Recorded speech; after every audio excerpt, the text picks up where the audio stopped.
Hi, everybody. This is Dawn Mitchell, and welcome to Dawn of Sports. What a huge monster show we have for you. And I mean that literally, because not only are we talking about Justin Jefferson's brand new deal that broke at the time that we were even recording this podcast, we have his teammate, Harrison Phillips, who's also a huge beast in his own right on this show, not only talking about this brand new deal, but also Harrison's playmakers and his play on the field. So we've got a lot to get to. So I hope you just buckle up because it's going to be a good one.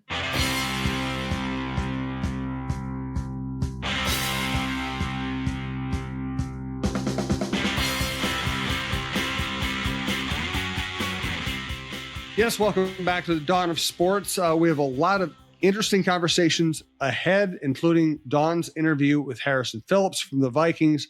We're going to talk about the business. We're going to talk about the Lynx. We're talking about the Timberwolves, the Aurora. But as we're getting ready to record here, the Justin Jefferson news broke.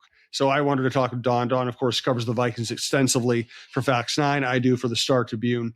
And I'm going to start you with this, Dawn, before I get your thoughts. This is the least surprising breaking news I have ever had come across my desk.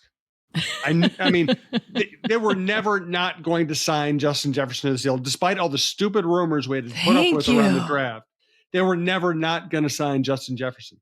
You know, I just hopped off a podcast that we did at Fox 9, and I said the same thing. I said, let me tell you something. The Will family, they have been as transparent and as honest as you can in the NFL, right? You don't want to give away everything, but Mark Wilf stood up in front of us in the summertime, I think more than a year ago, saying, we want Justin Jefferson. It is our priority to sign him. We want to get him to an extension. And people are like, yeah, that's just an owner talking. I'm like, well, they got you US Bank Stadium, right? They got you TCO Performance Center. Everything that anyone has asked for, get Brett Favre. Sure, we'll get Brett Favre. Whatever you want, they have gotten. So when I started hearing, they're going to trade him, I was like, that is not going to happen. My thing was, Justin just wanted to be happy. He is now the highest paid non-quarterback in NFL history. 4 years, $140 million contract extension. And it includes $110 million guaranteed, $35 million a season. That is far beyond Nick Bosa, who is 5 years, $170 million, 122.5 guaranteed, right? $34 million a season. When I look at that, this is what Jets wanted. He wanted to be the top first of all, he just wanted to be the highest paid wide receiver. Now he's the highest paid non-quarterback in NFL history. Everyone's saying, well, there's that standout between he and CD Lamb. Maybe that may have played into it. I mean, everyone wants those bragging rights, Jim, but there was no way that the Vikings were going to say, yeah, let's trade away the guy that we're trying to build our team around. Like, I just did not see that happening. No, and this is a great move for the Vikings. They locked Jefferson in, most productive wide receiver in NFL history through 4 seasons. They lock him in for 4 years. He's not Stephon Diggs. He's not fake coughing so he can skip practice. He's not Randy Moss. I did love Diggsy though, man. I'm just telling you that. But yes, they're totally different people. He was entertaining. He also will destroy your team at some point. Randy Moss walks off the field in Washington, before they go play. I mean, Jefferson is not that guy. He's very good in the community. He's very good in the locker room. He's considered a leader. He's a worker. I think he got this thing done now. So he could come to all these practices and get used to working with his quarterbacks. There were no red flags with this guy. There was no way this was not going to happen. They were never going to trade him to the Patriots in the draft. They were never going to get rid of him. This is just the way it is. And this is a win for the Vikings. Congratulations to them. They got it done. This is a bigger win for Jefferson. Not only does he become the highest paid non-quarterback in NFL history, at least for a week, he also signed a 4-year deal. He will hit free agency again if the Vikings don't give him another huge deal 3 years in. He can go to free agency at the age 29, and he could get he's probably going to get a contract if he's healthy that makes this contract look silly. Absolutely. And I want to head off of the pass fans that are going to complain now, right? Well, we know that we're spending all that money on them. We can't build the team around them, right? There's always going to be someone who's not happy. But if you let him walk, we would hear forever. He'd be like the next Big Papi, right? I mean, so there's no making the fans, some fans get it. There's no making every single fan happy. But first of all, you pay him for what he's done. The kid has littered the NFL history books on a rookie contract. You pay for the potential because he only has shown signs that he's going to get better. And also, yes, what you just said, the leadership that this guy has in just his first few years in the league, he lifts all of his teammates up. And so, yes, he's not a quarterback, but you have this whole team that will listen to him. I remember some of the guys last year were like, wow, Justin Jefferson, like I was just traded here and he came over and he spent time with me and he talked with me and I'll go through a brick wall for that guy. Like I've been on teams where big stars, they don't even talk to us. They don't even talk to anyone else, let alone the new guys on the team. And so when you hear that, what happens around the league, you appreciate a Justin Jefferson even more as a person. One more note on this, and you brought it up, the salary cap.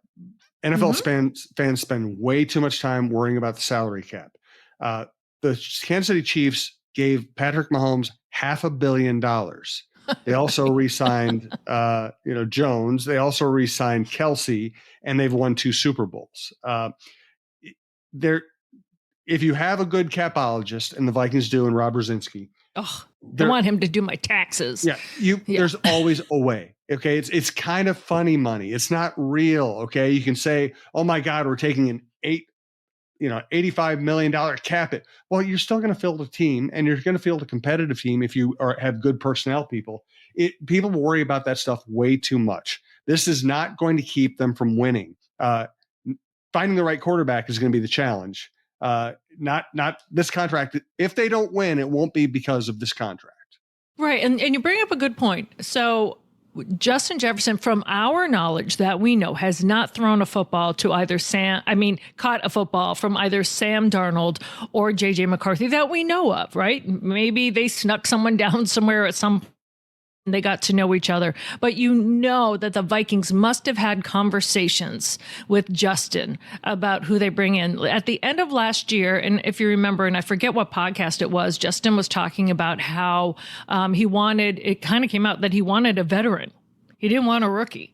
He wanted a veteran quarterback. So everyone just took that, and myself included, oh, wow, Kirk is coming back. He wants it. What JJ wants, JJ gets. Well, in essence, he still got it. He has a veteran quarterback coming in terms of Sam Darnold, how long he's going to be the starter or what happens, whatnot. And then they get J.J. McCarthy as well. So it'll be interesting in this mini camp and in training camp to see how quickly they do get on the same page. But Jim, you would think there would have to have been some discussion with Justin Jefferson about the quarterback situation, about who's going to throw to him. Yeah, but not his permission, but just a discussion. I think that's exactly right.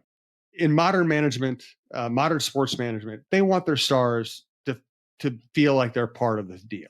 They want them to feel like they're included. Well, they want them to sign the deal. Yeah, well, that too, yes. But it doesn't mean you hand over authority or responsibility to the player, but you just want them to be involved. And frankly, it's just smart management. You don't want to hear after the fact that Justin Jefferson hates Sam Darnold.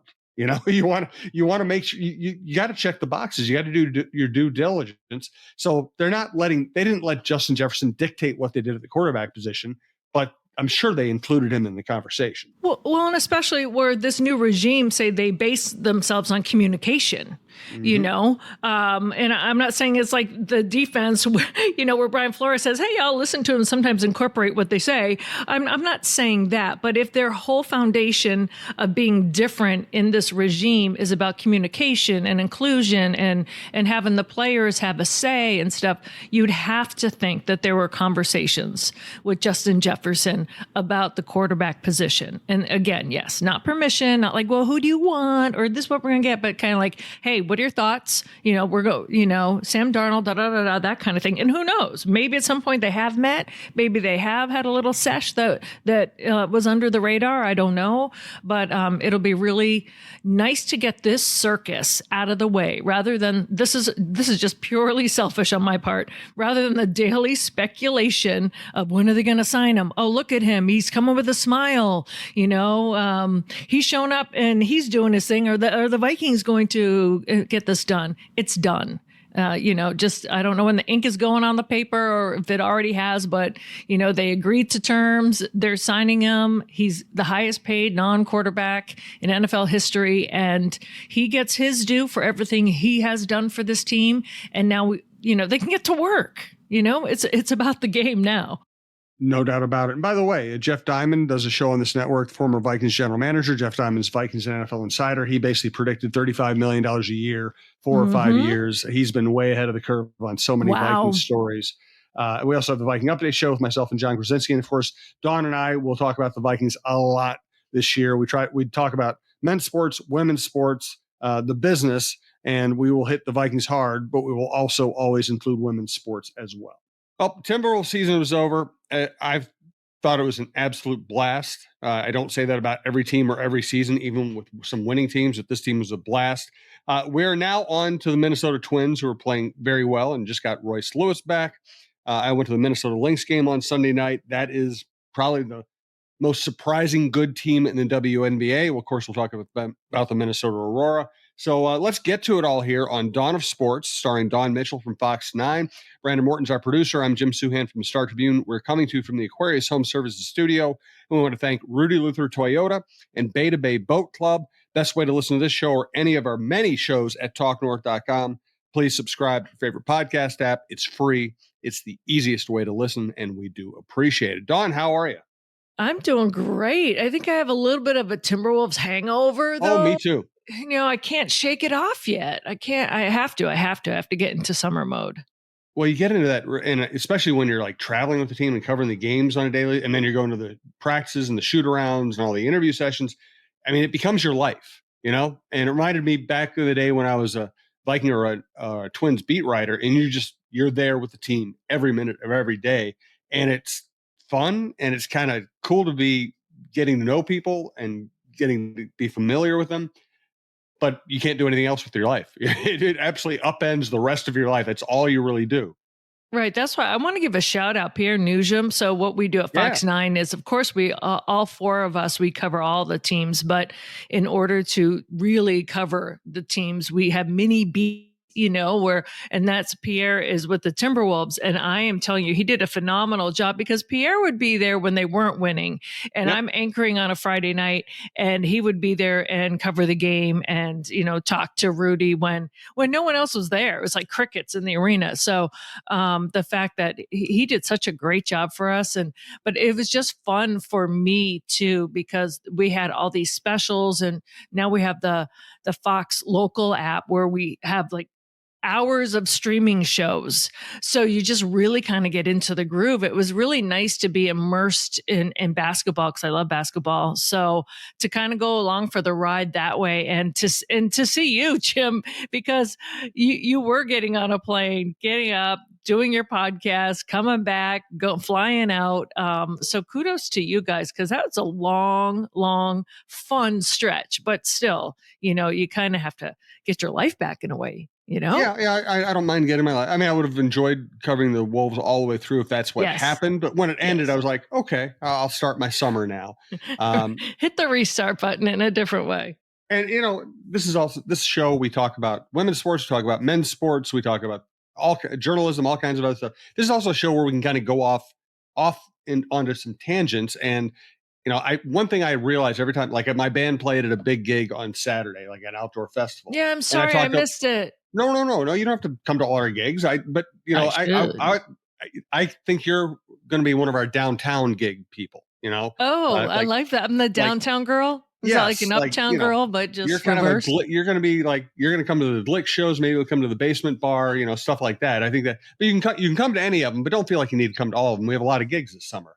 It's not a job, But whenever I'm in a setting like that and I end up talking to sports fans, I realize how often we just assume that they know how this business works, and often they don't know, or they don't care, or they've never given any thought. And like you said, mini beats. I Right. think a lot of people don't understand that there are like beat reporters who are assigned to teams, and that's a different job than what I do, which is write columns on anything I want. And you who cover, you cover the Vikings, but you also cover other teams, and you're kind of responsible for everything. It's just, you and I are in a little different situation than a true beat person. Correct. Yeah, because people are like, well, what do you do on the weekend? So I'm like, well, I anchor the Right. sports, and we have 15 minutes, and I write it. I watch the games, I write it, I do that. So I'm following the teams, I'm covering the teams. I'm just not at the games, because you can't write a show and anchor. We don't have producers at Fox 9 in our sports department. What people don't understand is what you see on the air, we have written. I've done the graphics. If there's a typo, they're like, it was me. I mess it up. So we do the graphics. We write everything. We structure everything. We just can't jockey it in the booth for time, and people don't know what that means. But we have a producer that will stay from the newscast and and count me down for time. I can't. If I could figure out a way to do that, I'd probably do that too. Wow. So it's a whole different life. It's not like I just show up and someone else has done the work and then I just read it. That's not how it works. So people are like, wow, you're really up on the Twins and on the Lynx. You haven't been, well, just because I'm not physically there on a Friday and Saturday, because I can't anchor from the studio a 15-minute show and be there at the same time. So people don't realize that. And then during the week, because when you're an anchor reporter, people don't know what that means. So I'll anchor I'm the weekend sports anchor, and during the week I'm a reporter. And my mini beat, and it's not really mini, is Vikings. And That's then a when the maxi Vikings, beat. it's a maxi beat. So if anything happens with the Vikings, and it's not my sole responsibility, because we are also the Vikings partners for the past few years. So all of us contribute to the Vikings, but that was my specific beat. For the longest time. And then in the summer, it's Lynx, it's Twins, it's Aurora, because we're partners with them. And that's a whole different thing when people say, what do you mean partners? They don't realize that there's partnerships that teams and TV stations get into financially.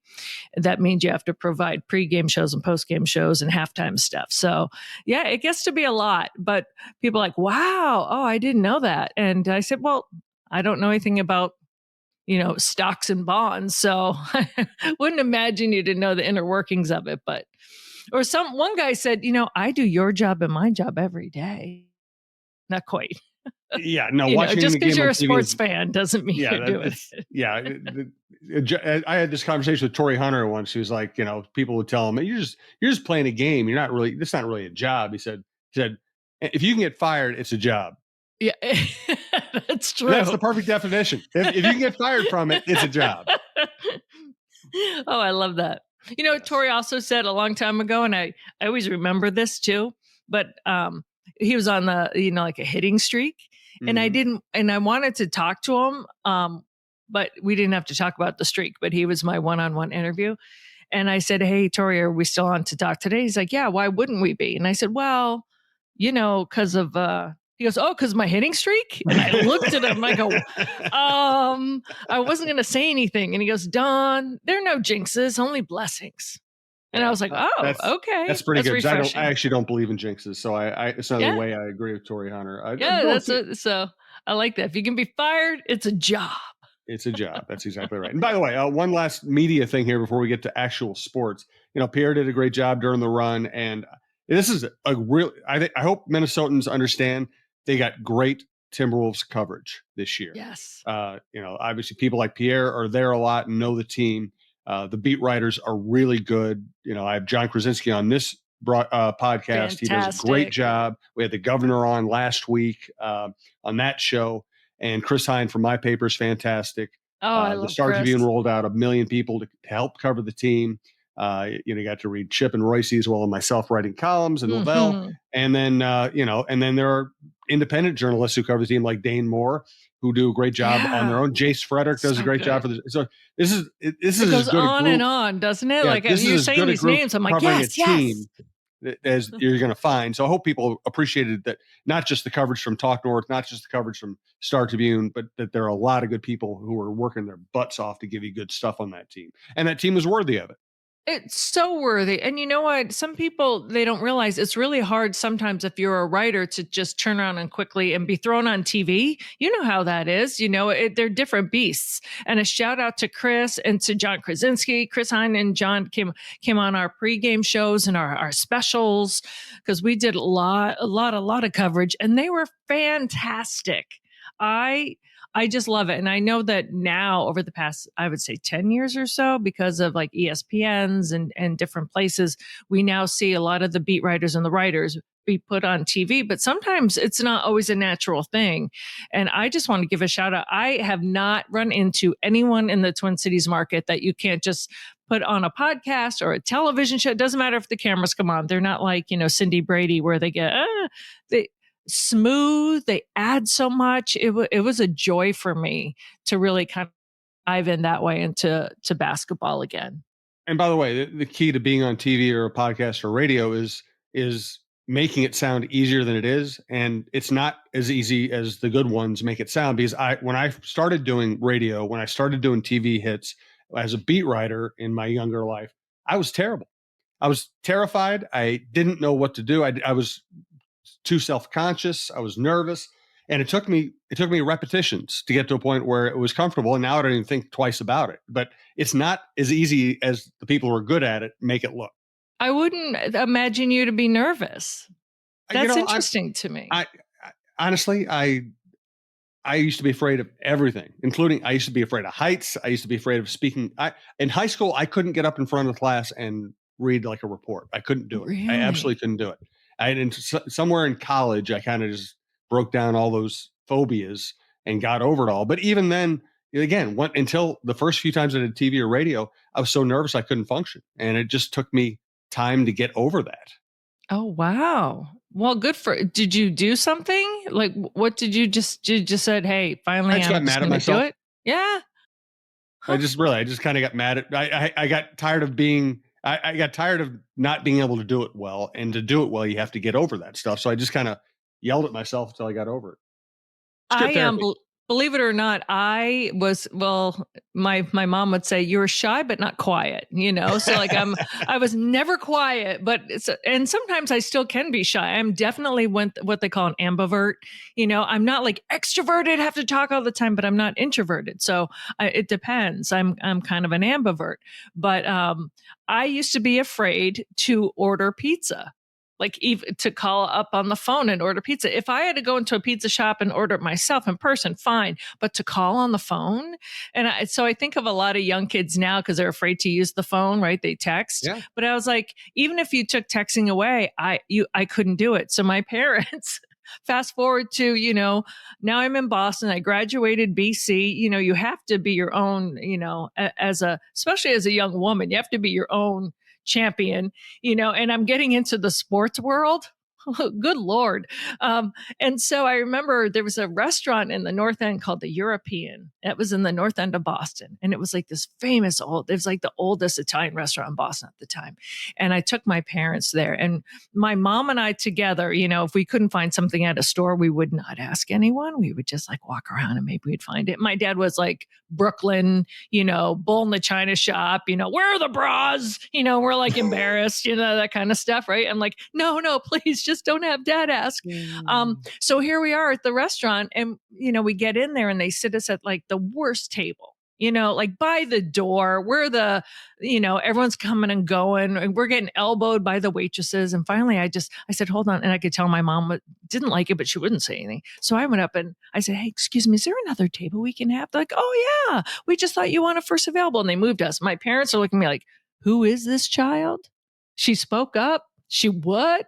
I go, and I even order on the phone now, and this business makes you talk to everybody. Once I started moving out of town and living on my own, you don't know anyone in an entire city, and you have to do everything. It totally has changed who I am, but still sometimes I'm that person like, I don't really want to go up. If it's for work, hey, go on over there. It's Jerry Rice asking for an interview. Absolutely, I'll go up to him. But if it's in my personal life, hey, why don't you go over and talk to that person? I'm like, I don't.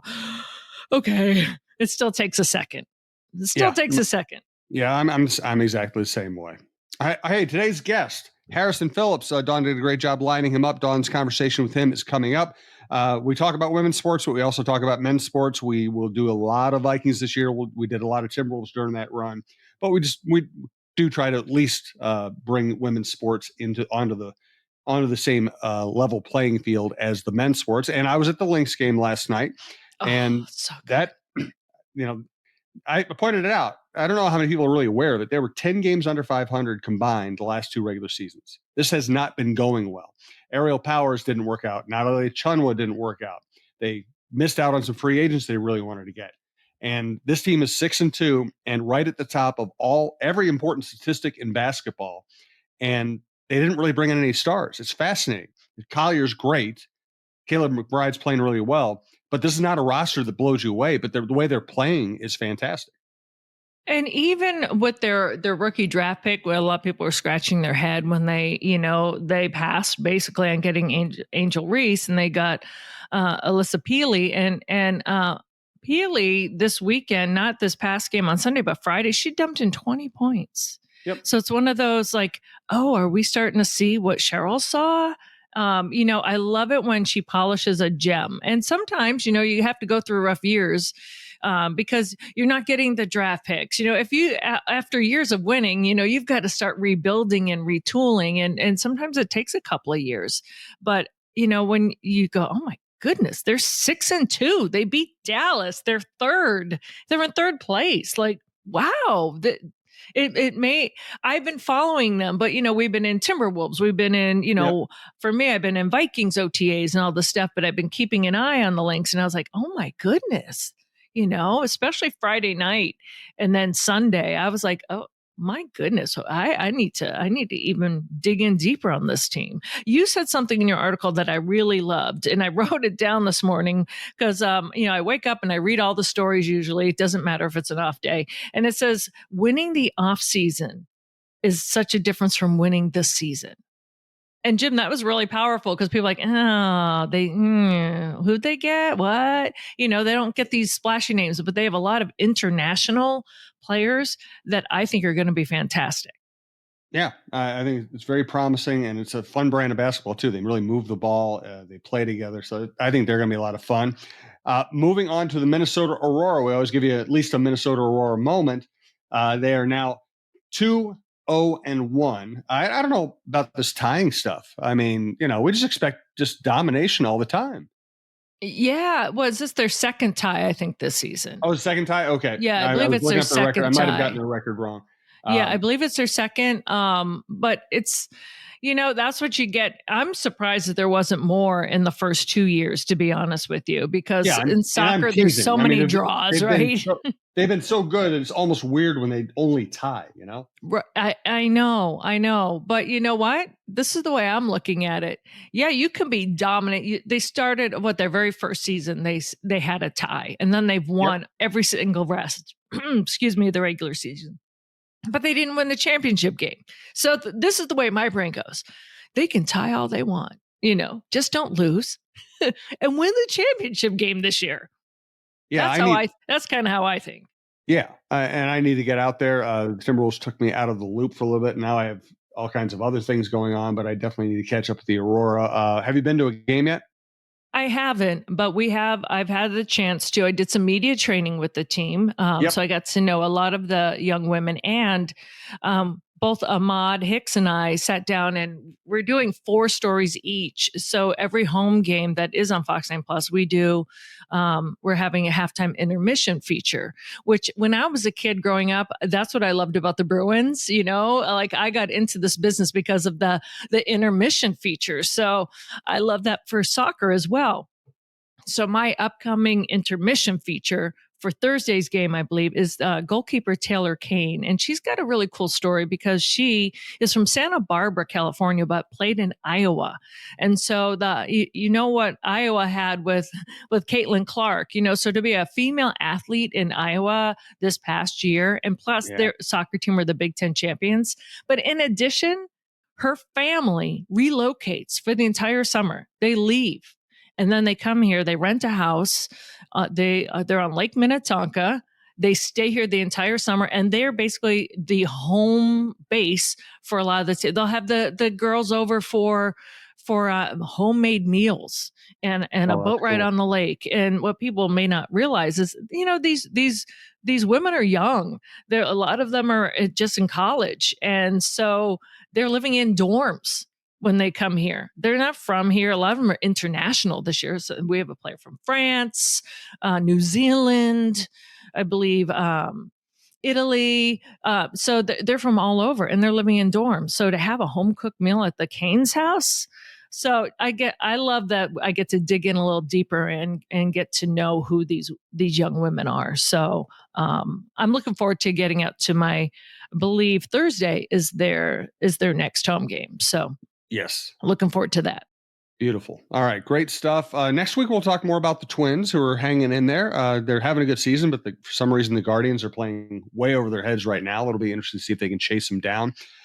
So, hey, we want to thank Beta Bay Boat Club. Beta Bay Boat Club offers a limited number of season-long memberships in our private club and half-day or full-day pontoon boat rentals on Lake Minnetonka.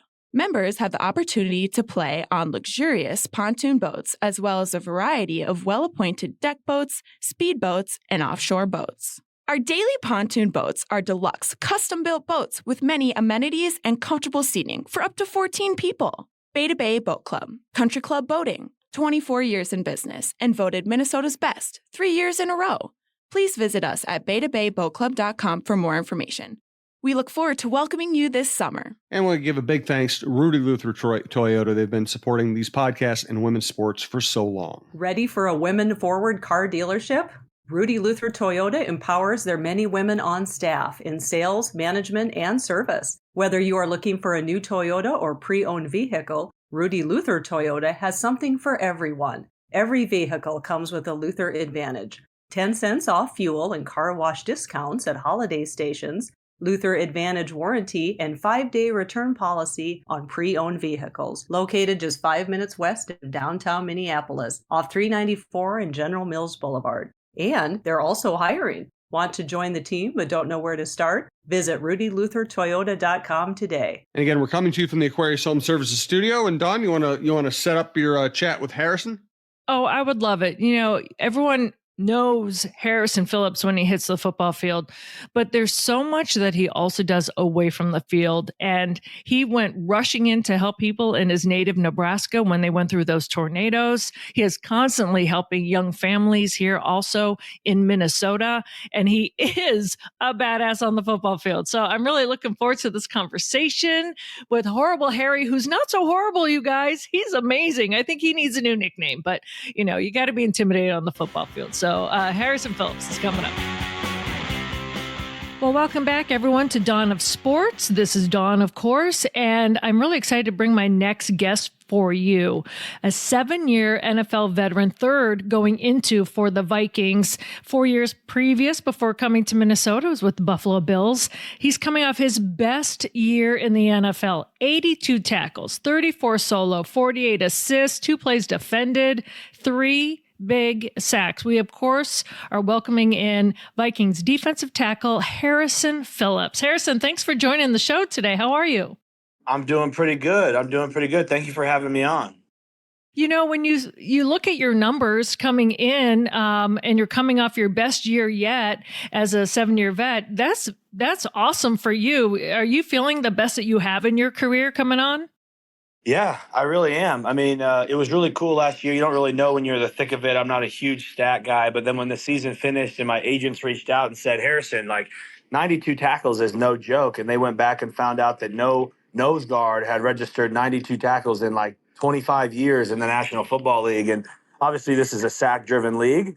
So this offseason, that's what I've been working on is just to dial in the pass rush. We have a new defensive line coach, MD, who had spent some time with Aaron Donald, the best to do it inside, and doing a lot of new drills. So I'm excited to see if you go and just look at history, most NFL defensive linemen kind of hit their, most of those Pro Bowl, all pro type players are hitting their strides in year 7, 8, 9, 10. Those are the years that are their prime years. So I'm excited to see what my ceiling could be in the NFL. I am too, and I want to talk a little bit more about Marcus Dixon, your new D-line coach. But first, we'd be remiss if we did not deal and address the elephant in the room today. And you probably have heard Justin Jefferson signing that 4-year, $140 million deal, the extension to stay with the club. They always say a rising tide lifts all boats, and you guys all like to celebrate each other's wins. How does this resonate with you and the rest of the team to have JJ on board now? I couldn't be happier. I'm so ecstatic from that kid.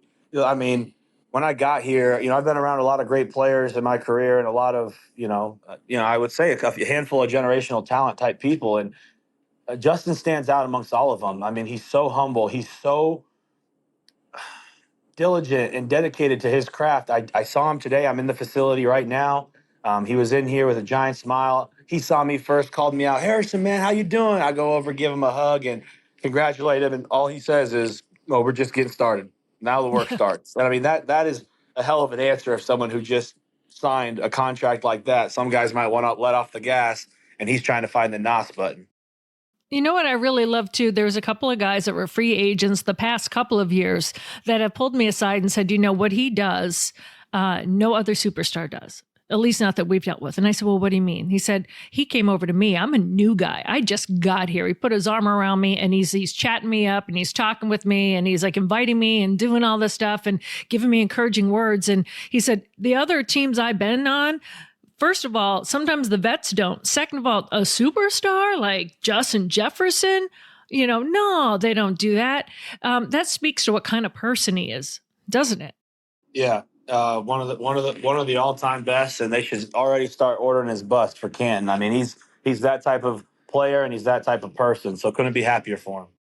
Well, let's talk a little bit more about you called him MD, Marcus Dixon. We met him for a little bit at OTAs. I really liked him, your new defensive line coach. What do you like about him so far? I know it's just early in the goings and tomorrow starts your mandatory mini camp, so it's all still kind of fresh. But what are your early impressions? My early impressions is that he's not going to let us get away with nothing. It seems like he's a really strict guy, and that's good because you can get certain stages in your career where you might think you have something figured out or you might be stuck in your old ways. But this guy is going to sharpen every tool that you have, add a few to your belt, and push you beyond where you think you need to be pushed. And I'm a type of player who is my own hardest critic, and I'm always trying to work, always trying to do more. But to have a coach that's also trying to pull that out of you is great. And, I think what's, not getting talked about as much, but him paired with Pat Hill, our assistant D-line coach who took over as our head D-line coach last season. I mean, we pretty much have two head D-line coaches for the Minnesota Vikings because of their experience having done it at this level. And I think that we'll all benefit from that. Oh, absolutely. That goes hand in hand. He has the familiarity with you, Hill does, and now he can help Marcus in that next. And also, Marcus comes in knowing head coach Kevin O'Connell. So, familiarity also really kind of trickles down to the rest of the coaching staff when someone comes in and knows someone really well. And you can feel that, can't you? Yeah, for sure. So 3 sacks last year. You have 6 career. We know it's not all about sacks, but what is it about this scheme or let's even say lack of scheme because things change up front so much with all the stunts and the disguises you do. What is it about this Brian Flores defense and the coaches that you have up front that just energizes you guys up front, especially so you playing your best years? Yeah, I think it just kind of all comes together and makes a lot of sense. They do put you in fun positions where you're able to move quite a bit, but also play some technique. It's interesting because the scheme's always developing. And so this offseason, when we've been talking about me specifically in this interview, we're looking for, sometimes it's difficult to be aligned in a certain position and stunting a certain direction So you're stepping laterally while it's a pass play and they're going backwards and the ball comes out fast and all these things that can kind of drive your sack numbers a little bit lower. And so that's what we've been working on a lot this season, is figuring out, how can we just win with an interior rush and not have to bring as many every time and this and that. And I think that that's something that is a motivator for me to continue to work on these things that MDs bring in, these pass rush drills, because there could be chances that I do get some one-on-one blocks and we do encourage the quarterback to hold that football for a little bit longer, that we could hopefully get those sack numbers up. And that's, that's what I'm working for. And I know you're busy blocking guys, so you're not really looking all the time at the quarterback, unless you're going after him specifically. But sometimes, you're leaving that to the outside guys. But what have you seen that you've liked in this short amount of time from Sam Darnold and JJ McCarthy, the new guys on campus? I think that the whole room is trying to elevate the whole room. There's not obviously it's chronically competitive in there, but it's helpful competition and it's answering questions competition. And it's as a room, how good of a quarterback room can we be this year? And I think that's really inspiring to see. Man, I can't tell you the amount of times that you're seeing these, a throw will happen in 7-on-7 and guys will turn their head and make eye contact. Like, did you see what I just saw? And that goes from all four of those guys in there. And so since it's so early and there's, not full speed, no pads, all that stuff, Right. You take it with a grain of salt. But I'm telling you, we have some arm talent in that room. Oh my gosh. I think a lot of fans are going to be loving hearing that from your words right now. I'm waiting for camp and training camp. Another reason I wanted to have you on, you and I spoke when we were on Fox 9, but I just love the person that you are away from the field. And you're the kind of person that every single time you talk to you or you find out something more about you, you're even more impressed and you come away more like, wow, that's even better than I thought. So you're going on your third year with the Vikings. And I want to tell you this, you may not know, it was your first year here, and someone from the front office said, do you know that Harrison Phillips, he comes up to us every single day and wants to know what he can do outside of the football field today. Is there something you need me to do? Is there anything in the community, anything for the team? And that you kept doing that every day. And that was year one that they're like, keep an eye on this guy. He's impressive. And this is from just the inside team people. Harrison playmakers, but you also helped out with Omaha Rapid Response, with Salvation Army when they had their tornado. You just have a huge heart for giving too, as well as a huge presence on the line. Yeah, it's just a part of who I am. It's my DNA. And I look forward to some of the amazing memories and the amazing lives that we've been able to touch and grow from.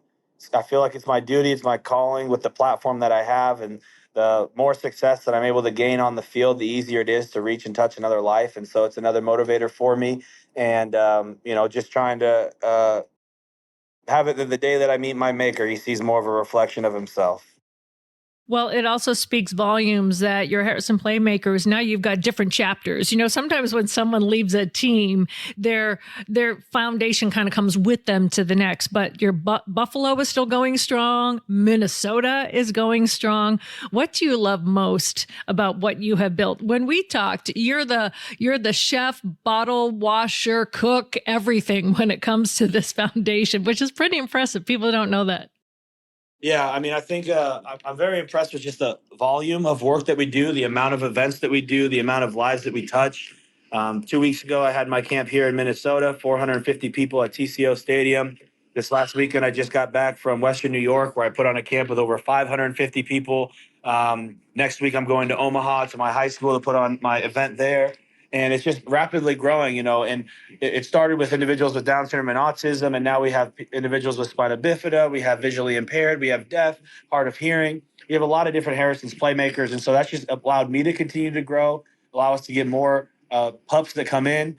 And, it was really special this last weekend when I was back in Western New York.